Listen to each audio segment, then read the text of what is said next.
I'm here today with a friend, Drue Kataoka, who is a remarkable person. And for those of you who had the opportunity to see this, you'll see a sampling of some of Drue's amazing work. She's a very, very accomplished artist. She's a wife. She's a mom. She's a wonderful person and been a friend for half a dozen years now. And I just so appreciate the opportunity.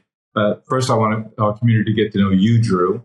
And then we want to get into a subject we tripped into on a catch-up call not too long ago. And I can't wait to share your thoughts and point of view with our community.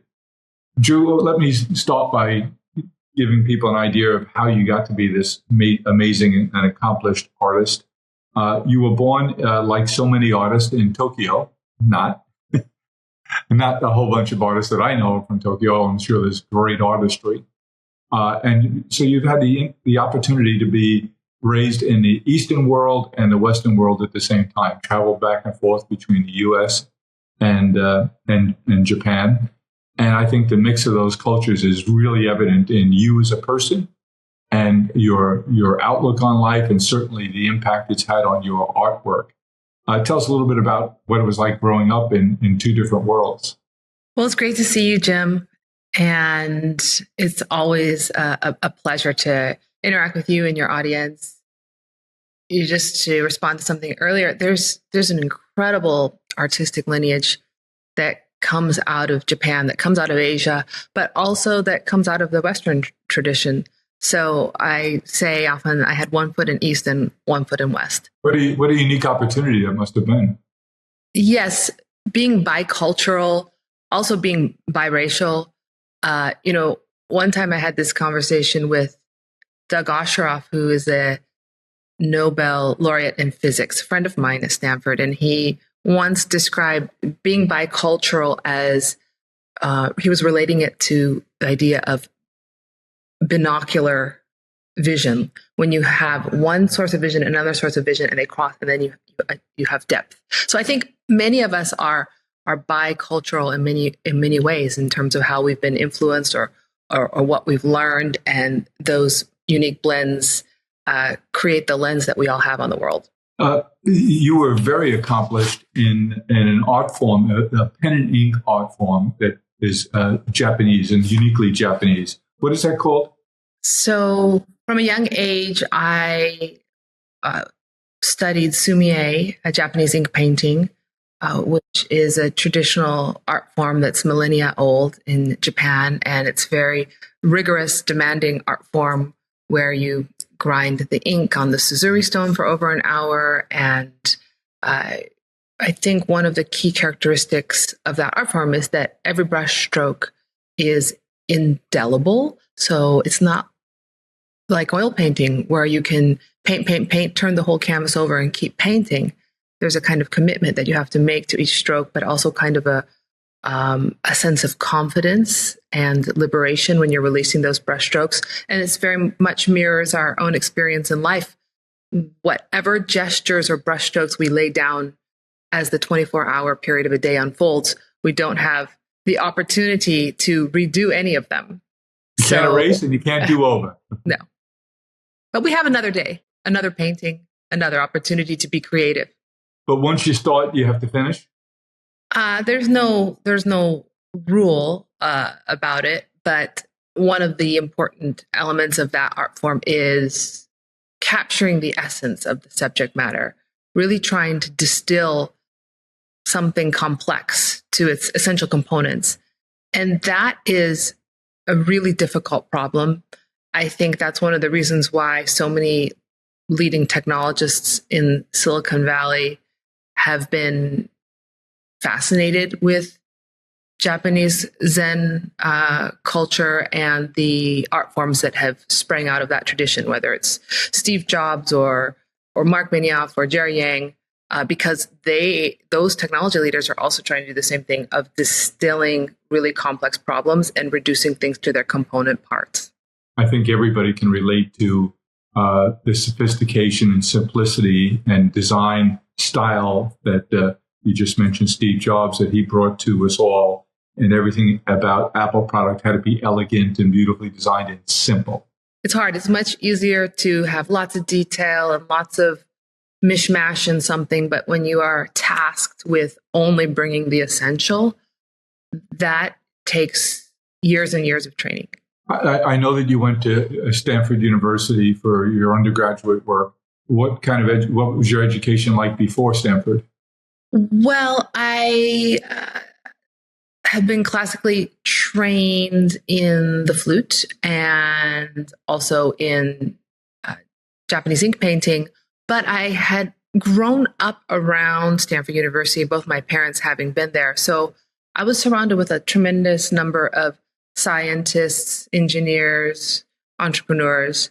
And so I think my background as a child was always very interdisciplinary. And I was fortunate to always be around both scientists and artists. And for me, there's really no boundary between the disciplines. And there's so many similarities. Tell us a little bit about the similarities. Well, a scientist and an artist, both are masters of observation. They have to pay attention to the tiniest detail that could completely reshape what they're doing. They are master experimenters. They have to take something and iterate on it over and over again to achieve a result that they hold in their mind. They also are looking far into the future, into an arc of something that maybe in many other disciplines, people aren't looking that far ahead. And so sometimes they can be quite lonely pursuits, but they can be disciplines that have the biggest impact on society. That must have been quite an exciting kitchen table, dining room table. I have those conversations with all those different disciplines around there. And you as a young person sitting there just sponging it, I would gather. Absolutely. I mean, when I was in the fourth grade, I did a book report on Max Dresden, who was just a family friend, but he was a scientist who was friends with Einstein and could still recall when he would play the piano and Einstein would play the violin and what it was like to be in those salons with Einstein, and people wanting to come to Einstein and ask him questions about physics, and Einstein saying, "Talk to me about music." I was friendly for a time with a fellow who was a renowned psychologist here in New York at Columbia University. He was the dean of the School of Education for a while. And I said to him, did you ever meet Einstein? Oh, yeah, I knew him quite well. I said, was he the smartest person you ever met? He said, oh, no. I said, who was? And he told me it was a fellow psychologist named Festerman, who created the school of cognitive dissonance, the body of work around cognitive dissonance. He said, but I'll tell you what, Einstein was the best marketer of how smart he was. He said, the whole thing, the image with the hair and the sweaters, come on.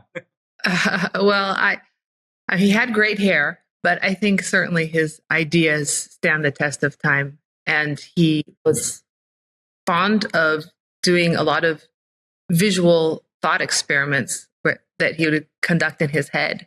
So how did your style of art evolve from all of your experiences studying early on the Japanese pen art, and then you evolved? I've seen so many of your pieces. I'm knocked out by the work that you do, and I'm also tickled that you are not one of those starving artists. I mean, you've gone about your artwork career in a very different way than most people would expect an artist to do. That is, most of your work is commissioned.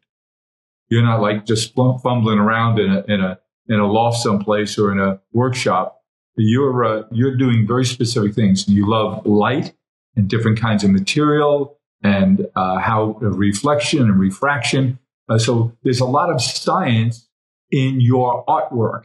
I remember the pieces you did on the hillside over the ocean, and how it was all about depicting the skyline and light, and the piece would change all the time. It's like, how did you get interested in material artwork?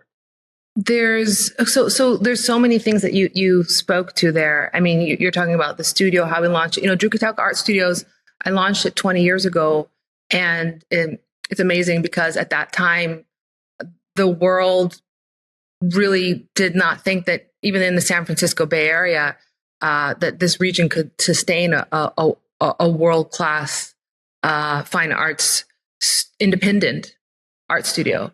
And fast forward to today, we have a global footprint of collectors in over 35 countries. And we are, as you said, creating commissioned artwork based on our own original R&D and research and experimentation. And, some of it, a little bit, you can see behind me, but is easier to see on the web in dedicated videos or in person. So you see some of the ambrosia. So the ambrosia artworks behind me are a signature artwork for us. They were originally inspired by neural networks.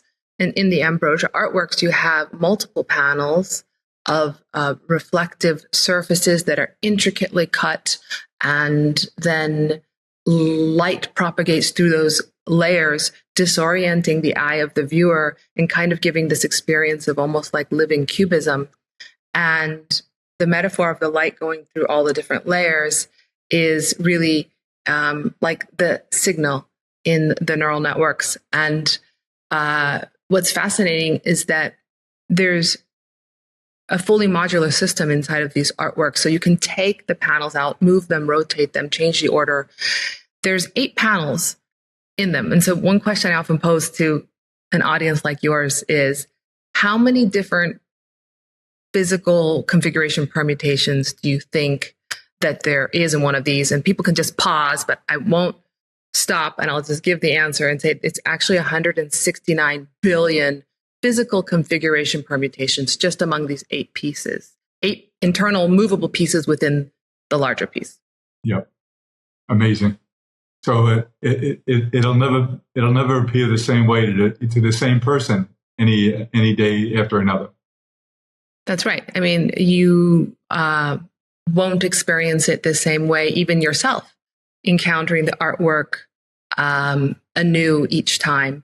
And actually, one of the things that we're doing now is that I have been training LoRAs. So a LoRA is a low rank, stands for low rank adaptation. And it's a technique for fine tuning large machine learning models. It's like creating a bespoke adaptation. So I trained a LoRA on a curated data set of my Ambrosia series, optimizing the model to retain all the intricate textures and colors and color dynamics of the original physical works. And it's really interesting to take these into AI, and then it feels like we're almost coming full circle, because the original physical works were inspired by neural networks, and now I'm taking images of those, training a LoRA, then taking those images, building video imagery out of it, and it's kind of like coming full circle through these custom AI workflows. Speaking of AI, my first immersive AI experience was at your hands. That is, I was visiting you and your husband at your studio, and you guys were working on this AI model. And I was putting on that headset and really feeling like I was in that artificial world, and how it changed and how it changed around me.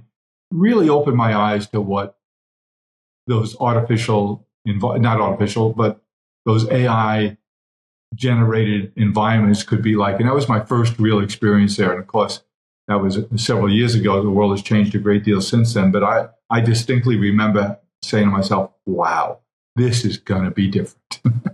Yes, absolutely. The intersection of artificial intelligence and virtual reality has always been fascinating for me. And I have been a super early adopter of all of those different tools.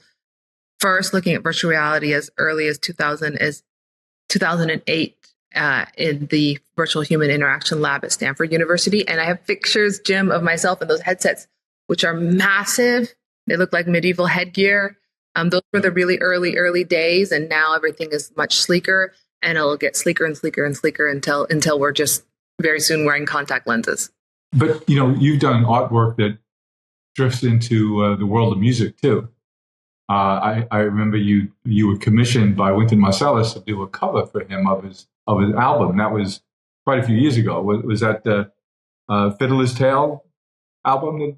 Yeah. So Wynton Marsalis is a great artist, collaborator, friend, past mentor, and he had commissioned artwork for the release of A Fiddler's Tale, which was a collaboration he did with Sony Classical Music, and it was his composition inspired by Stravinsky's Histoire du Soldat. Was his interpretation, giving a New Orleans jazz interpretation of that. But I created the artwork for that, and I created the artwork for the entire box set of 10 albums that he did for this collection called Swinging into the 21st Century. Wynton is an amazing interdisciplinary thinker himself, and it was him actually that first introduced me to Steve Jobs. Ironically, it wasn't somebody in Silicon Valley. It was Wynton. Yeah, I figure you're neighbors anyway. Maybe you ran into him at the grocery store. That too. I did see him at the grocery store frequently. He was at Whole Foods, and he would be at the Apple store. But in terms of getting to know him on a bit more of a personal level, it was really through Wynton facilitated those conversations, and I really treasure the fact that I was able to talk to Steve on the phone and exchange emails with him and really be inspired by him. Unfortunately, right before he got really sick, and so we really didn't get to realize some of the things that we were talking about. Tell us about the piece you did to commemorate the life of Martin Luther King. I created a piece called The Unfinished Dream that was commissioned by Claiborne Carson, who's the director of the Martin Luther King Research and Education Institute at Stanford, which has published more volumes, these massive books on the life and papers of Dr. King than anyone else in the world. And he commissioned that piece quite a while ago in 2000 for the millennial celebration of King. And we invited Reverend Bernice King, who's Dr. King's youngest daughter, to come and be the keynote kind of speaker and centerpiece of the whole week.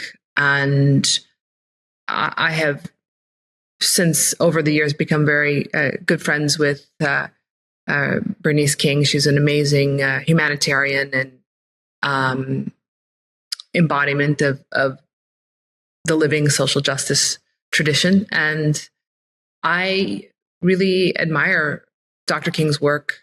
Yeah, when we had a chance to catch up recently, I told you that one of the things we were doing for the newsletter, the Celebrations Pulse, and for the podcast was I was personally getting very, very interested in revisiting the impact that faith has on our life.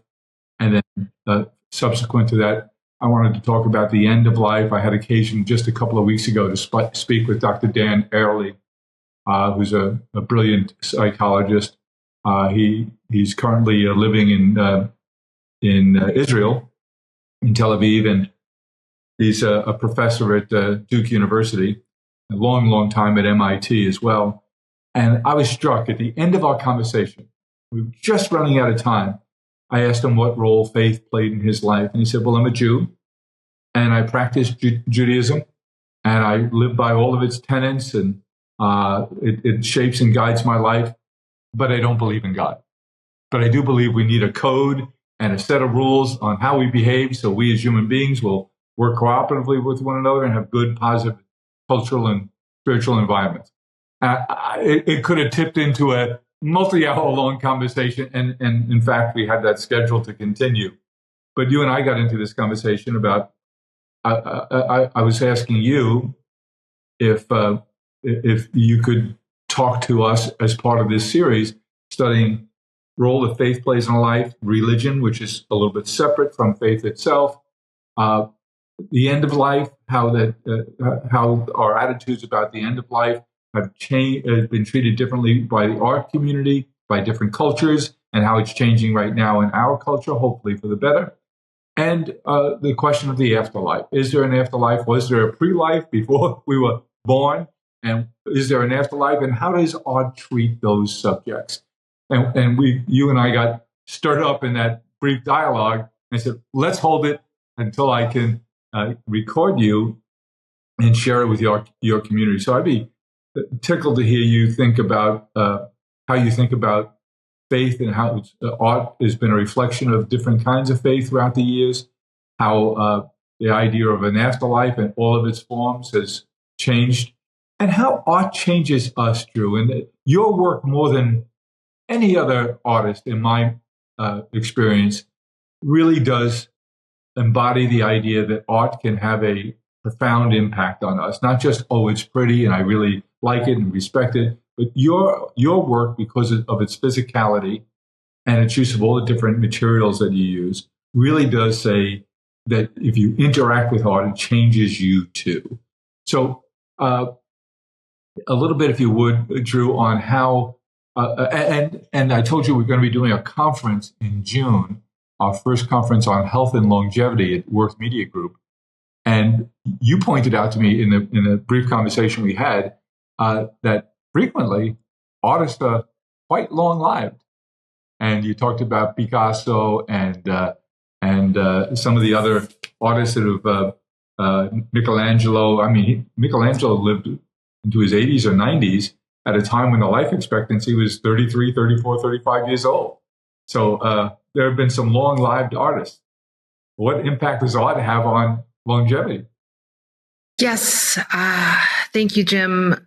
I'm working on a book on this topic right now. And I think that our first impression sometimes is, oh, the artists, they're living hard, they're partying hard, they're dying young. I think this is kind of a bit of a myth that's been inculcated through Hollywood a lot. But when you really look at it, you know, as we were talking before, and I had been mentioning Michelangelo living to a month shy of 89, living so long that he lived across the reign of 13 popes. Degas lived to 83 when the life expectancy in France for his cohort was 40. Dali and Matisse, they lived to 84. Monet lived to 86. Picasso lived to 91. George O'Keeffe lived to 98. The greatest artists in history, they crafted not only incredibly long, but incredibly productive and incredibly creative lives. And they were creating right up to the end of their final years. They didn't retire. They never retired. They just went from strength to strength.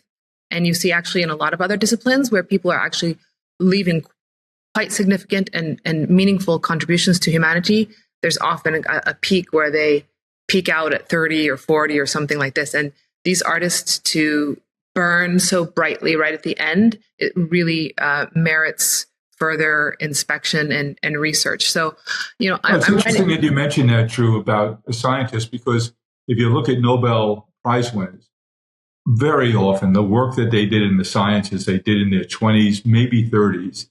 They had good long careers after that, but their breakthrough work came in their young years. And yet, in the artist world, lots of times they peak late, very late in life in terms of their abilities and creativity. Yeah, I mean, you'll see in the really great artists, they have multiple peaks. So there's different periods, and you know, Picasso had all of these different peaks, and at the very end, he was going through a whole different period that he was bequeathing to the world and radically transforming his own way of seeing once again. So, you know, I'm writing a book on that and what we can learn from those artists. But I think, you know, one of the things that you wanted to talk today about was the afterlife. And I was thinking about how to connect it to that theme. And I would say that despite their long and productive lives, these artists were all deeply aware of the impermanence of human existence. And there's many, many different examples of artworks. With Michelangelo, I think we have to mention The Last Judgment, which is this massive fresco in the Sistine Chapel, this sweeping vision of the apocalypse with souls either ascending into heaven or being pulled into hell. And it's kind of Michelangelo's ultimate meditation on death and divine judgment, or the Pietà that he gave us, this incredible sculpture of the Virgin Mary cradling the lifeless body of Christ, of her son. It's a deeply personal confrontation with human mortality. Or with Picasso, Guernica, where you have this incredibly powerful and disturbing imagery of death, anguished figures, a slain horse, all of these ghostly faces. Or Georgia O'Keeffe, her Black Cross series. It's very stark, solitary in the New Mexico landscape. So there's just, I could go on and on, but I think that even though these artists lived exceptionally long and healthy lives, they were obsessed with immortality, the afterlife, and the ephemerality of existence. And I think that perhaps their awareness of mortality fueled their longevity because it made them more present, more driven, more conscious of what they wanted to leave behind. Drue, what is it about the work of an artist that seems to have a benefit in terms of their health and longevity? Because you would think that, as depicted oftentimes in the in literature, these artists were sometimes a little off center in terms of their thinking and their obsessiveness about the work. Does that ability to concentrate and focus and think longer term, does that contribute to the brain's health? Does their passion to get better every day, to do more and different things, are those the kind of things that maybe contribute to that longevity? I think so. I think there's so many factors and components, more than we have time to delve into today with the scope of this topic. I would say that there's a lot of amazing practical things that these artists did, not directly with the purpose of longevity in some cases, but just because they were driven to do it through their work. For example, Michelangelo was someone who was constantly lifting very heavy objects and manipulating really heavy stone. Sculpting is very physically demanding. And at the time, because he was breaking through the limits of what was possible, he and his team were moving pieces of marble that were multiple tons heavy, and the heaviest rocks that had been moved since Roman times. And he was selecting the marble, he was out in the quarries, and then he was physically chiseling it and working with it in his own hands. So if you look at that now through our modern lens of health, you say, wow, talk about resistance training, talk about weightlifting, talk about, being active all throughout the day, where even those of us who think we're doing really great and get an hour of exercise in the morning, we are actually sedentary for the rest of the day. And this was a lifestyle that he had where he was physically working, physically lifting and manipulating very heavy things all day long. So there's many things like that. And all the artists are unique. And I have done a lot of research and contemplation about all those things. But to speak to your other point, there's also the less understood part about the role of the creative mindset and the creative brain and how that affects and impacts longevity. And clearly there's something very significant going on there that I think that you're referring to, Jim, and that we're only just now starting to understand. And, I can point to a study that was done in the Journal of Aging and Health that was reviewed by Scientific American that found that there was a one standard deviation increase in creativity was associated with a 12% decrease in mortality. So yes, interestingly, they found out that intelligence, as they were measuring it, did not decrease the mortality. Intelligence didn't have an impact. It was only creativity. And so the study authors hypothesized that creativity draws on a variety of neural networks across the brain, and it can be greatly protective of overall health. There's some other studies that I've been looking at where they have found that artists have increased neural matter in areas related to fine motor movements and visual imagery. And the findings showed that those better at drawing had increased gray and white matter in the cerebellum and also in the supplementary motor area. Both areas are involved with fine motor control and performance of routine actions. So, There's just so much to explore and unpack and try to understand what we can learn from these artists and what we can learn from the artistic mindset, how we can bring that into our own lives. So people who work in areas where they're stimulating both left and right side of the brain seem to be able to get those benefits.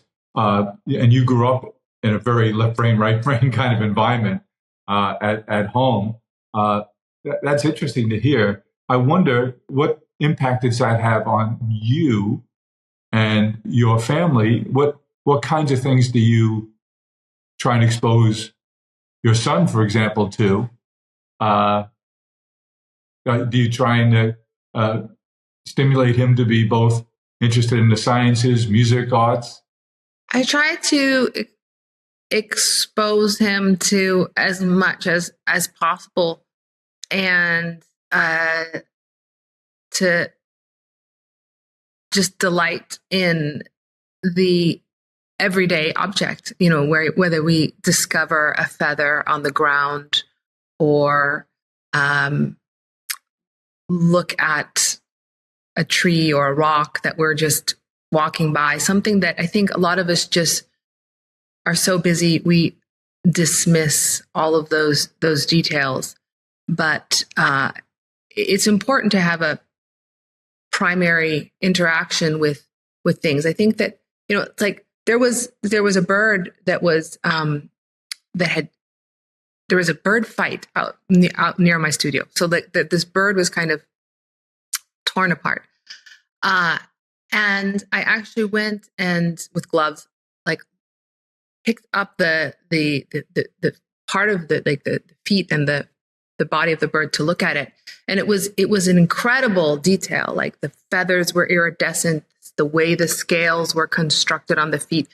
And I would never have the opportunity to see that of a bird flying by.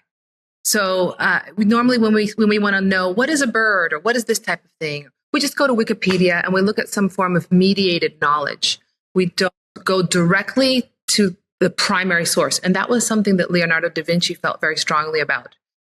On the one hand, he was a great collector of books, and books were scarce at that time, and they were just starting to be available, and he collected everything that he could collect. But at the same time, he had a great mistrust of just taking someone else's word for it, if you will, and always felt it was important to experiment and go back to primary sources. I love that term you just used, mediated knowledge. There's so much, and now we have all these AI data sets that are going to be trained on synthetic data, which is not even real information, and it becomes even a bigger problem. So grounding ourselves in giving ourselves and our children the opportunity to have surface area with real fundamental primary reality. That said, I'm somebody who's like building in virtual reality and artificial intelligence, and I love all of that too. But I think that we can have both, and we can, reap the benefits of both. Tell me, having a what did you call it, bicultural? How has art shaped how we think about death and how we think about the afterlife in different cultures, Drue? I mean, one of the things that I had asked the audience at Worth, the end of my keynote in Half Moon Bay, when I was with you. I remember it well. I remember how it ended. It was very impactful. Thank you. I asked them, how would you like to be remembered after you die? And you ask about artists from different cultures. This has been a question at the forefront of the mind of artists and patrons of the arts for many centuries, many millennia. And I asked that question because I think it forces us to zoom out beyond the urgent, beyond the immediate, and think in terms of deep time. Most of our daily decisions are made within a 24-hour time frame, or we're business people in terms of quarters and quarterly results. But when we shift our perspective to how we'll be remembered, it compels us to think about things that truly endure and things that truly matter. And I actually just had this idea just this morning because I was thinking about you, Jim, and I was thinking I'm going to talk with Jim, and what is a good way to kind of frame this for the audience? I think a good way of thinking about this is to use distance as a metaphor for time. So the universe is 13.8 billion years old. It's like an unfathomable number. So if we were to imagine this entire circumference of the Earth, which is about 40,000 kilometers, let's say that represents 13.8 billion years. So what would our life be in that metaphor? One single human life would be just a tiny dot, just a fraction of a millimeter. So, I mean, just to even get a sense of that, you can just step outside your house, look left, look right, imagine a little tiny dot, imagine the past and the future sprawling out before you on either side, and just take in the vastness just of your own street. And then imagine the Earth, the solar system, the Milky Way. Your dot is vanishingly small in the grand timeline of existence. And so, Steve Jobs famously said, make a dent in the universe. And when you realize how minuscule your time is, how little time you have, you understand how urgent that call is and how important it is. People say often there's this phrase, put it in perspective, which is almost a cliche and almost doesn't mean anything. And it really made me think, like, do we put things in perspective? No, not very often. But I think that when I think back to your keynote then and finishing the way you did and having the impact on the audience that you did, I think it's a good question to ask ourselves regularly, because it does shape our behavior. I think back to something as simple as in our companies, my younger brother Chris and I would often convene a group of people that would be going to a convention. And we'd say, let's be deliberate about a conversation about what it is we want to achieve as a team at this event. What do we want the people we interact with to think about us as people, us as a company afterwards? What adjectives would we want them to use to describe us? And we did that exercise regularly because we felt that if we were conscious of what it is we wanted to achieve as a group, we'd be much more likely to achieve that. We used to call it adjective-based assessment.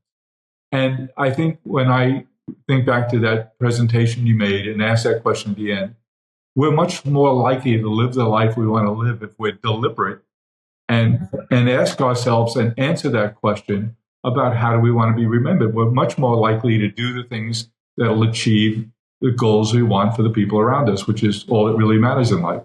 I think that your leadership has been extraordinary, Jim, and you have developed all these frameworks and you've told me about them over the years, and I've found them to be very inspiring. I'm always managing people as well in terms of within my own studio, and then sometimes we are also scaling up or scaling down for different projects, working with all sorts of different talented individuals and different personalities and people that have different strengths and weaknesses. And you always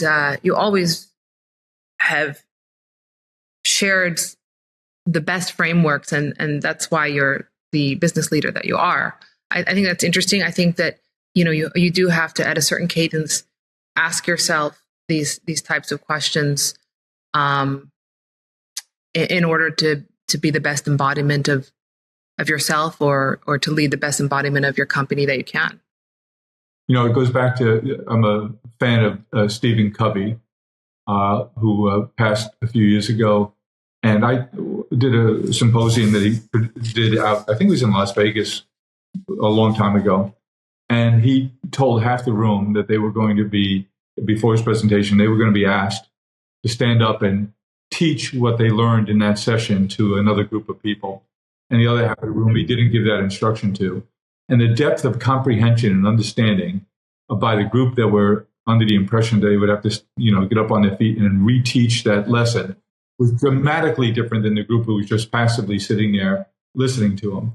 And that's a lesson that was quick to be learned in that environment. And it's what you talk about now, being deliberate about the things you do. And I could see the people who work in your studio, in your art world have to really be curious and open to new things, because you are so focused on new materials and what it can mean. And the material sciences knowledge that you and your team have to have, it goes so deep and so wide vis-a-vis art. But I think what an experience it must be to get to work for a time in your world, in your studio. And especially when you're doing a big installation, that must be quite a learning and exhausting experience for your people.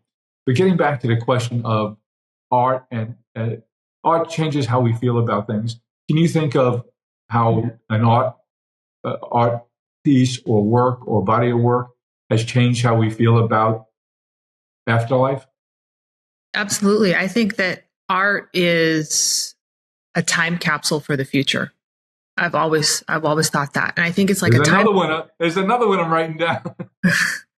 It's really something that we place inside of it, our best ideas, hopes, our aspirations, but also our fears and dreams and nightmares.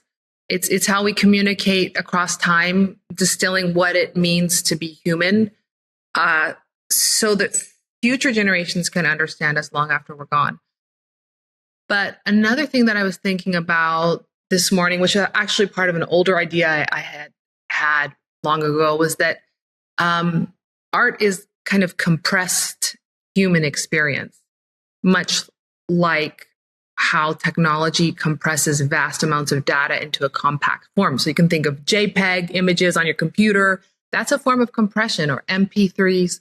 They compress sound. Even DNA compresses the entire blueprint of life into a microscopic structure. So art does the same, but with emotion, culture, and history. And great art is a highly efficient information transfer. It reduces the vast complexity of life into something essential. Going back to what I was saying earlier about, my training in Sumie, which was like, how do you capture the essence? How do you get to something essential? It's very hard. But the goal is to create something that can travel more robustly across time and space. Like, what is going to last 1,000 years, 2,000 years, 3,000 years? We have a cave painting from Lascaux from 40,000 years ago that still speaks to us. We have a symphony from 300 years ago. It still moves us. We have a painting from the Renaissance. It still stuns and inspires us. And why is that? And I think it's because art is this really advanced form of compression. It reduces, it refines, and it encodes the most important things so they can last. And I think the best part is that art is not just about preserving the past. The important thing is it's about activating the future. I'm just struck by what you just said in terms of linking the compression that art is and combining it, you said, with what were the other components with? Well, like things that we use now in our everyday digital lives, which are just a part of what we do. So JPEGs, everyone has those on their computer, on their phones. MP3s, which are audio files, or even the code that makes up us as human, DNA.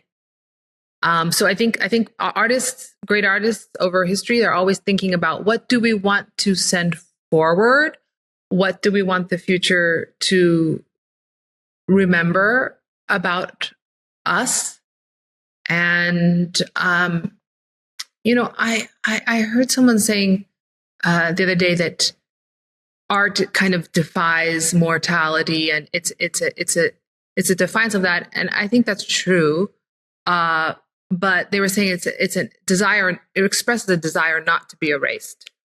But I think it's actually something more generous than that. It's bigger than that. It's like these artists were creating something and pouring all of these ideas, hopes, dreams, emotions, encoding them, putting them in the time capsule, sending them forward, sending them to the future as a gift to future generations. It's a very generous act. It's very generous.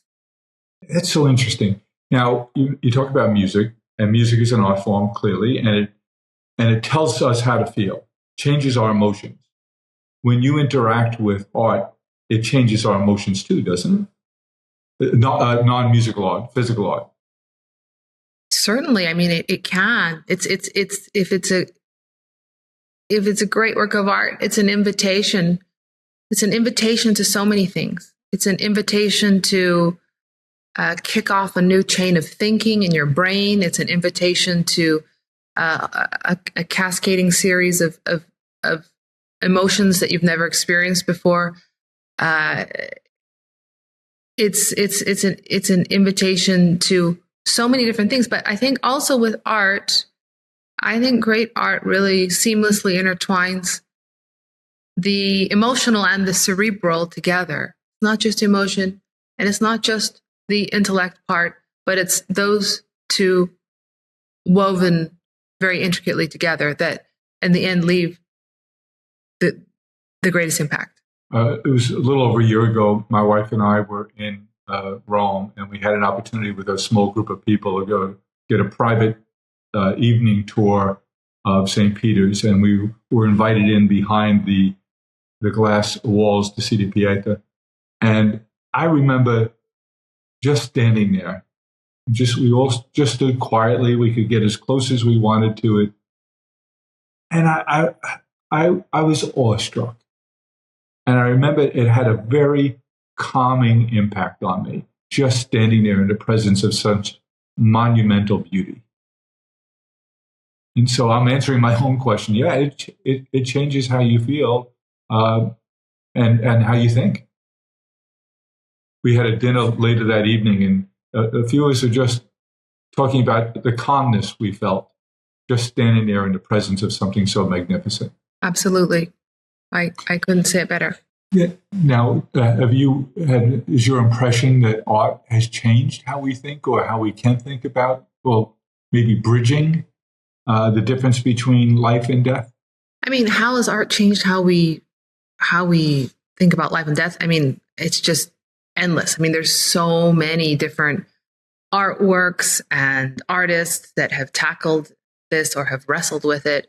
I had told you that ancient Egypt is a period of art that one must revisit and think about when interested in this subject matter, because they were so sophisticated in their reflections on it.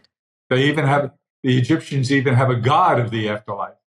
Yeah, there's just so many beautiful ideas that they left us with, and I think that ancient Egypt is really one of the peaks of human civilization. It was profound, poetic, but also technologically incredibly advanced. I mean, we still don't know how they fabricated and engineered these things that they built with such precision, and they didn't have computers. They didn't have any of the things that we have today. How did they do it? I think that when it comes to the afterlife and this discussion that you have curated today, it would be not good if we didn't mention that the myth of the heart and the feather, because that is a myth from the ancient Egyptian Book of the Dead that has really inspired me. But I think it's also something that, when you think about it, it's really old. So it arose about 3,500 to 4,000 years ago. And it's 1,000 years before Buddha. It's 1,500 years before Christ. It's 2,000 years before Muhammad. So it's something that predates all of these great religions, and I think has influenced this important human narrative for the better. It maybe even gave birth to the term lighthearted. I don't know, but the myth is that when you go through the afterlife, you have to go through a series of obstacles and tests. You have to answer a lot of important questions, and the final test is that your heart is weighed on a scale against a feather, and it's really like the oldest moral code in history. It's just imagine when we think about living one's whole life and essentially being naked on the scale, where you're measured for the sum total of your contributions to humanity. did you lead a good life or did you not? If you did, your heart would be lighter than a feather and you'd go on to the afterlife. If you did not, it would be heavier and your heart would be devoured by a monster and you would be sent into oblivion. So it's a pretty hard to forget story. Well, certainly you've shared with us knowledge today that is not mediated. And it's just a treat to chat with you anytime I get to, Drue.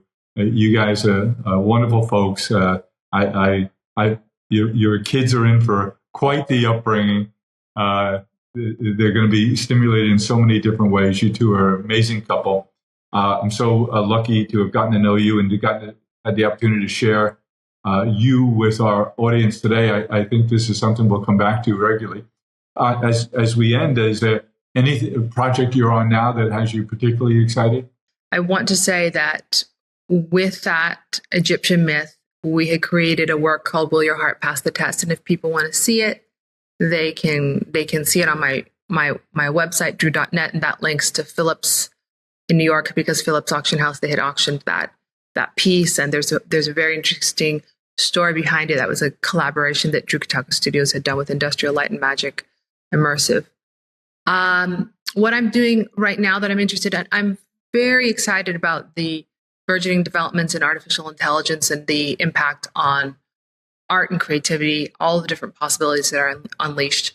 And I'm starting a new series on social media to kind of translate and decode some of these complex tools and possibilities. And so I'm doing it on Instagram and LinkedIn. And so my handle on Instagram is my first name, last name @Drue Kataoka. And on LinkedIn, I'm just, my name. And so if people want to follow or subscribe to those, I think it's going to be pretty interesting because I'm going to be showing a lot of the new art that I'm creating with artificial intelligence, but also explaining how I did it and a little bit more behind the scenes. So DRUE. So for Instagram, my Instagram handle is just @DRUEKATAOKA. And my website is drue.net, www.drue.net. And on LinkedIn, I'm just my first name, last name, Drue Kataoka. And I interact with a lot of people through social media. So if you get in there and have questions or comments, I love to dialogue and banter with people about these topics. Well, while we look forward to the book you're doing, we're also now can follow along. And I think that's a great opportunity for us to look through your lens at how artificial intelligence is going to and likely impacting how we view art forms and how the creative process itself is going to be influenced here. That's going to be an exciting journey to walk through and follow you in the social media realm as you take us down that path. So thanks for sharing that with us. And thanks, Drue, for spending time with us today. It's always a treat for me, and now it's a real treat because I get to share you. Thank you so much, Jim. It's always a pleasure to talk with you. You have such wide-ranging interests and depth of expertise, and have such a curious, big brain. It's always a pleasure to play some mental tennis with you. It's all my pleasure, and you just beat me 7-love. I don't know about that, but thanks, Drue. We'll have some strawberries. Great. Thanks so much.